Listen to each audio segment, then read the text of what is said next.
Dar.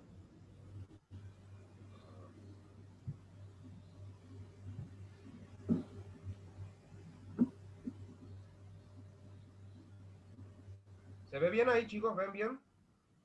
¿Sí? ¿Me escuchan bien Sí, todos? profe. ¿Todos me escuchan bien? Parece que sí. Súper. Bueno, Sí, sí, profe. Profe, este es tema 9 ya, ¿verdad? esta clase nueva, Oscar, Sí, ¿sí? pero la clase número 9, ¿verdad? Sí, así mismo. Ok, ok. Bueno, vamos a hablar un poquito de la fisiología del aparato digestivo y cómo está conformado el aparato digestivo, ¿sí? Eh, el aparato digestivo es un tubo que se extiende de la boca, ¿verdad? Y termina en el recto. Mide aproximadamente 7,5 a 12 metros y suele llamarse también aparato gastrointestinal o alimentario o tubo digestivo, ¿sí? Este sistema digestivo, en donde el cuerpo transforma los alimentos en la energía que se necesita para construirse, repararse y alimentarse. O sea, el sistema digestivo inicia en la boca, ¿sí? Gracias a este sistema digestivo, ¿verdad? Que está compuesta por algunas glándulas, ¿sí? Los nutrientes que nosotros consumimos se desdobla en moléculas o en estructuras más pequeñas para que puedan ser utilizadas por las células, ¿verdad? Este aparato digestivo, como les dije, tiene unas glándulas anexas muy importantes, por ejemplo, el páncreas, la vesícula biliar, que después le voy a explicar porque es muy importante. Transforma los alimentos en moléculas simples para ser transferidas al torrente sanguíneo e incorporarse a la célula del organismo. Nosotros cuando consumimos algún alimento, ¿sí? Por ejemplo, el azúcar, que es la sacarosa, estas moléculas se tienen que desdoblar en estructuras más pequeñas para que pueda ingresar a nivel celular. Entonces, tanto el estómago, que destruye y desdobla esta sacarosa y lo convierte en una molécula que es la glucosa. Esta glucosa se desplaza a las células para producir la energía, que es el ATP. No sé si yo ya les dije a ustedes que el ATP es la energía de nuestro cuerpo, que se llama adenosintrifosfato. En la célula hay una estructura que se llama mitocondria. La mitocondria tiene la función de producir moléculas de ATP gracias a un ciclo que se llama ciclo de Krebs. En este ciclo de Krebs se desplazan las moléculas pequeñas que son absorbidas por el tubo digestivo, por ejemplo, la sacarosa que se desdobla en glucosa, los ácidos grasos que se desdoblan en triglicéridos y las proteínas que se desdoblan en aminoácidos. Entonces todas estas moléculas van a la célula, ingresan a la mitocondria y producen o se produce el ciclo de Krebs. Y este ciclo de Krebs, cada vuelta que se produce en un ciclo de Krebs, produce 36 moléculas de ATP. Y este ATP se utiliza para el metabolismo de la célula.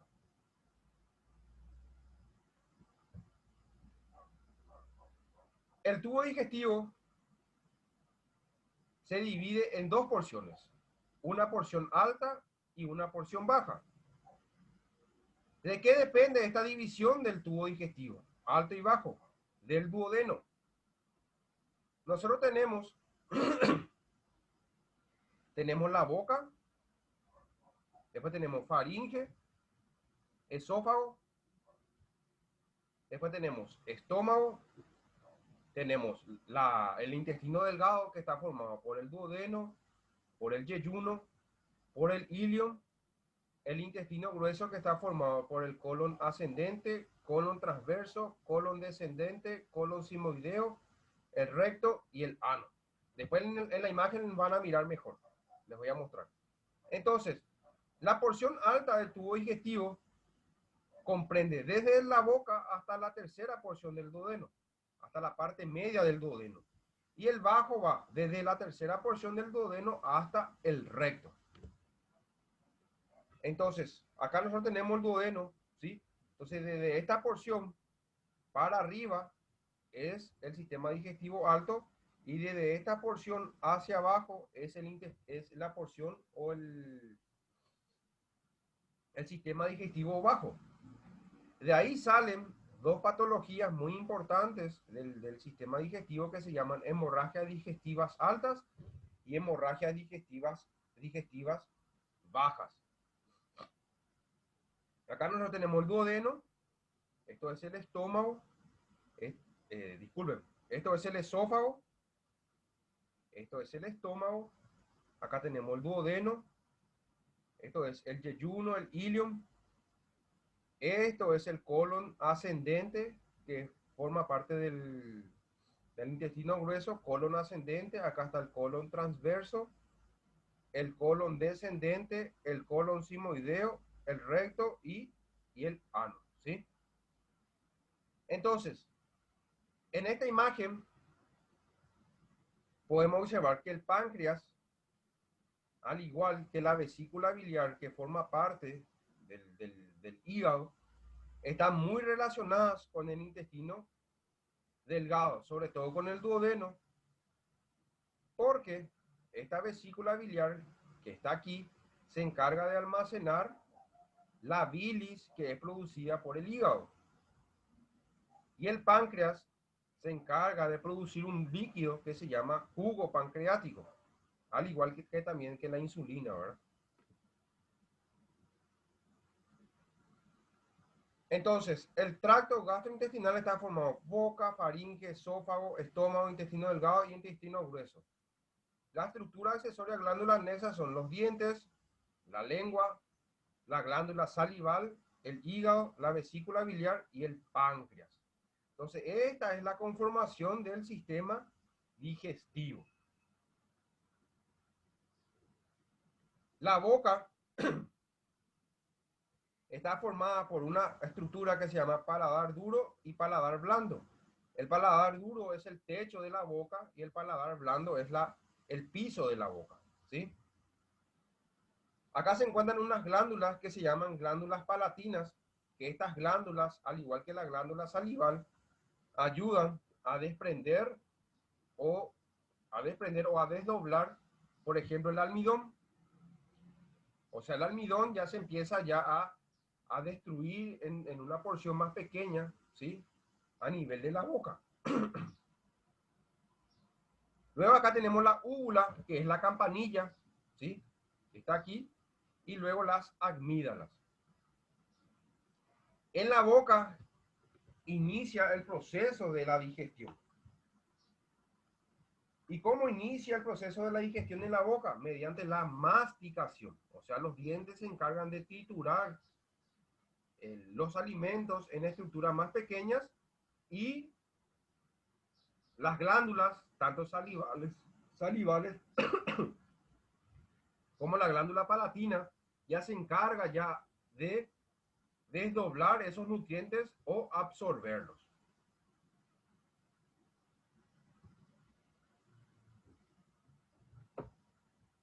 La glándula salival produce la saliva, una secreción acuosa ligeramente alcalina que contiene moco y lubrica el alimento, ¿sí? Para formar el bolo alimenticio, luego para deglutir. La saliva lubrica los alimentos y comienza la digestión química de los hidratos de carbono, ¿sí? La saliva también contiene una enzima que se llama amilasa y esta amilasa, esta enzima ya empieza ya a iniciar el proceso de la digestión del almidón.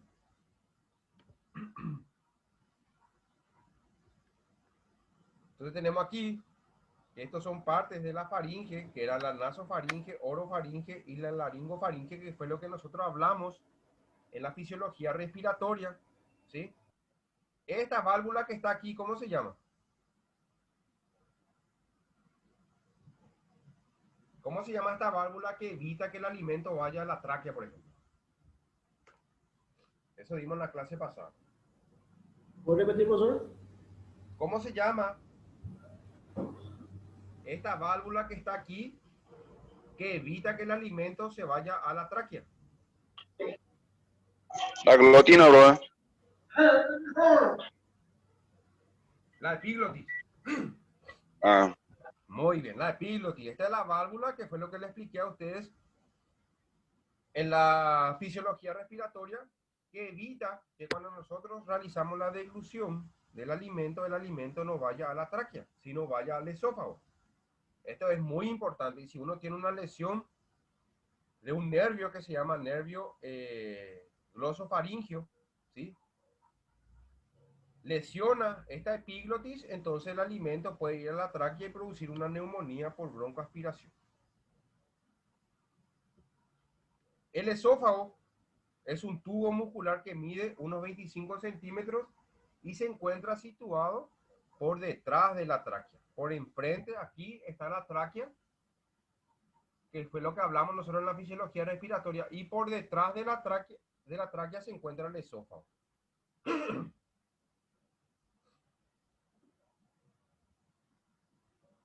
Este esófago comienza en la porción inferior de la laringofaringe, que es aquí, ¿sí? Acá comienza la porción del esófago. Está formado por fibra de músculos, ¿sí?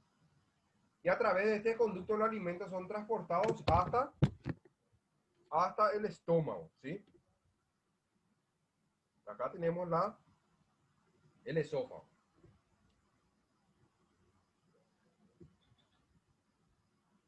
Este esófago realiza o produce unas contracciones muy importantes que se llama peristaltismo. El peristaltismo es la contracción de la capa muscular interna del esófago, ¿sí? Que ayuda que el alimento sea desplazado desde la boca hasta el estómago. Una vez que nosotros deglutimos, que tragamos el alimento, ya no hay marcha atrás. El alimento se va a ir al estómago sí o sí. La gravedad, o gracias a la gravedad, este alimento se desplaza por el esófago. Profe, disculpa, profe. Sí. No sé si a los demás, a mí es la segunda vez que se está desconectando el Zoom, profe.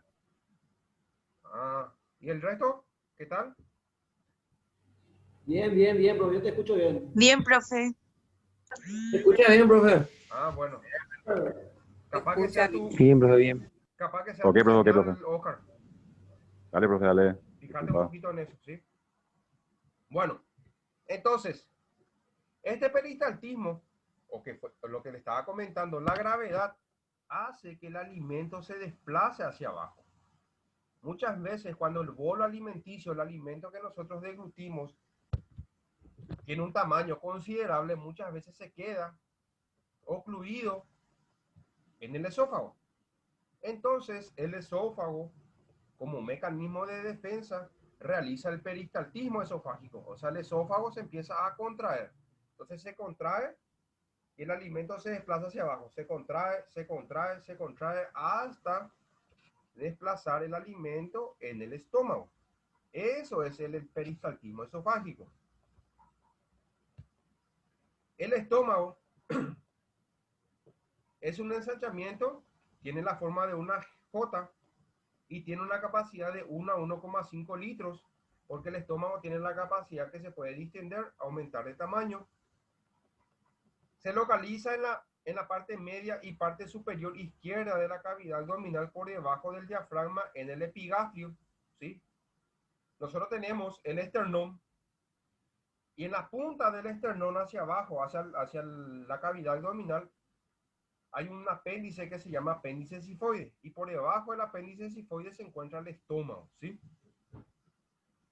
Este estómago, como tiene la forma de una J, tiene una curvatura, esta curvatura que está aquí, que se llama curvatura mayor del estómago. Y esta curvatura que vemos aquí se llama curvatura menor del estómago. Acá tenemos la unión del esófago con el estómago y acá tenemos la unión del estómago con el duodeno.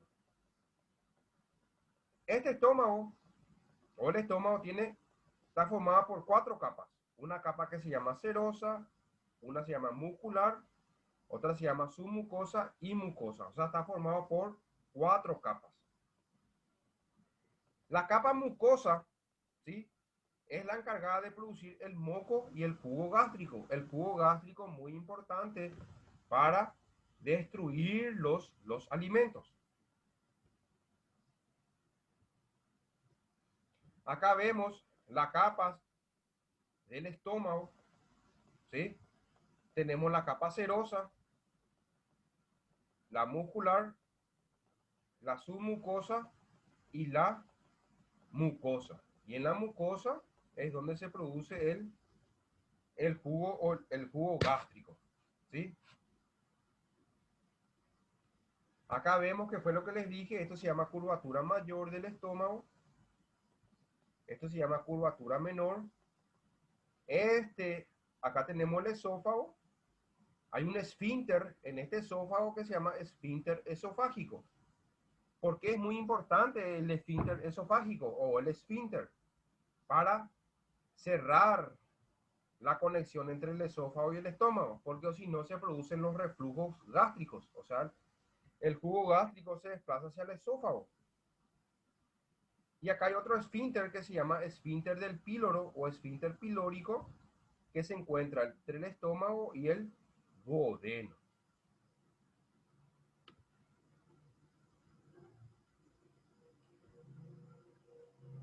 El estómago sirve como una cámara de mezclado y reservorio temporal de los alimentos, el bolo alimenticio que nosotros deglutimos y continúa por el tracto gastrointestinal. O sea, una vez que deglutimos el alimento, se desplaza como vemos aquí, se desplaza al estómago.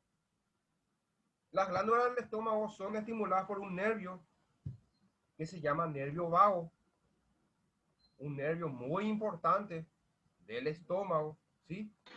Y secreta el jugo gástrico de este nervio vago. En el estómago continúa la digestión del almidón, ¿sí? ¿En dónde iniciaba la digestión del almidón? A ver si se acuerdan. ¿Dónde inicia la digestión del almidón?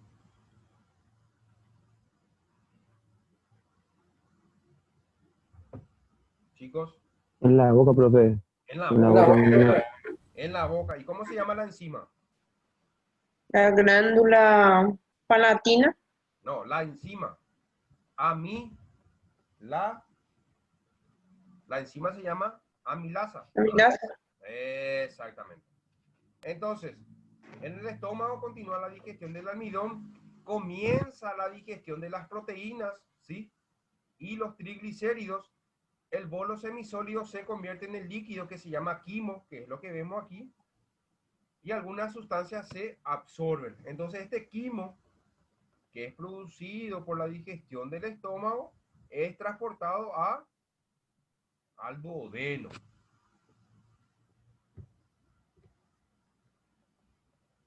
¿Alguna pregunta hasta acá? ¿Se está entendiendo bien, chicos? ¿Sí? Profe, entre cada, no sé, entre cada unión de las partes del sistema, hay sí o sí un tipo una válvula o algo que regula, o sea, cierra y abre, ¿verdad? Exactamente, sí. Para evitar el reflujo. Así mismo es. Así mismo. ¿Está, Fernando? Dale, perfecto. Sí, profe. Genial, vale. El intestino delgado inicia en el duodeno y termina en el esfínter iliocecal, ¿sí? Que es la continuación con el intestino grueso. Mide aproximadamente de 6 a 7 metros de longitud y está formado por el duodeno, yeyuno y el ilio, ¿sí? Este intestino delgado también presenta glándulas o capas, como eran en el estómago. ¿Se acuerdan? En el estómago era la mucosa, submucosa, muscular y la serosa. Entonces, la submucosa, ¿sí?, secreta el moco. Hay unas glándulas que se llaman glándulas duodenales de Brunner, unas glándulas muy importantes, y estas glándulas en el duodeno secretan un moco alcalino que ayuda a neutralizar el ácido gástrico del quimo.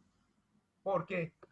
Porque el quimo que es producido por el estómago es muy ácido, porque ahí se encuentran, por ejemplo, el jugo gástrico y el ácido clorhídrico que se producen en el estómago para la digestión, la destrucción de los alimentos, y ese quimo se desplaza hacia el duodeno.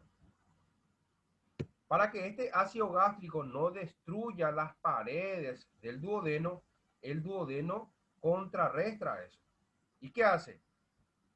Activa las glándulas de Brunner. Estas glándulas de Brunner secretan el moco alcalino, y ese moco alcalino le anula al ácido gástrico. Entonces la pared del duodeno no se lesiona. Esto es las glándulas de Brunner que se encuentran en el duodeno.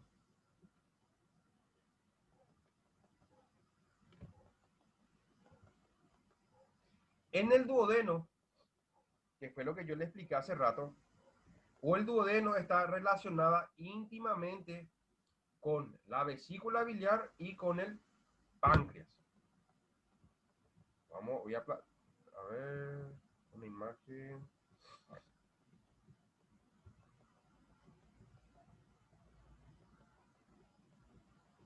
Les quiero mostrar.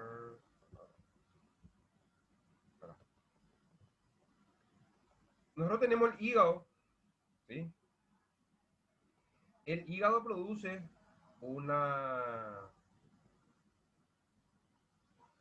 líquido que se llama bilis. Esta bilis es transportado o es almacenado gracias a la vesícula biliar. Cuando el duodeno necesita la bilis para la digestión, sobre todo de los ácidos grasos, es transportado por un conducto desde la vesícula biliar al duodeno que se llama conducto colédoco. Y este conducto colédoco transporta la bilis al duodeno.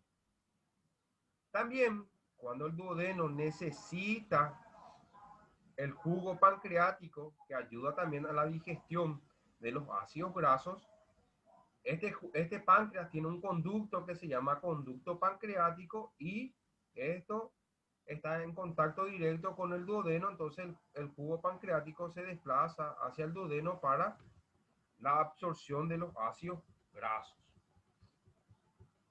Bueno, vamos. El intestino delgado, que es la continuación del duodeno, está formado por el yeyuno y por el ilion. Este intestino delgado, tanto el yeyuno como el ilion, se caracterizan por presentar estas estructuras que se llaman vellosidades intestinales. Son como unos pelitos.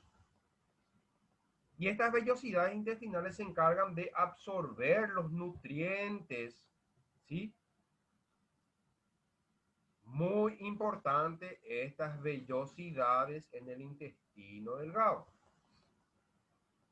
Al igual que el estómago, que el duodeno, el intestino delgado también presenta 4 capas. La misma capa: la serosa, la muscular, la submucosa y la mucosa. Aquí, en el intestino delgado, en el duodeno, se encuentran las glándulas de Brunner, que fue lo que yo les dije que se encargan de secretar un ácido alcalino, un líquido alcalino, para contrarrestar al quimo, ¿sí? Que es producido por el estómago. En el intestino delgado se encuentran unas placas o parches que se llaman placas o parches de Peyer. Y estos parches presentan el tejido linfoide. Linfoide se refiere a los linfocitos, ¿sí? Ubicados en la pared del intestino delgado, controlan a las poblaciones bacteriales, o las bacterias locales, producen anticuerpos y ayudan a la filtración líquida. Este tejido linfoide es muy importante en el intestino delgado, ¿sí? Entonces, en el duodeno se encuentran las glándulas de Brunner, y en el intestino delgado se encuentran las placas de Ella.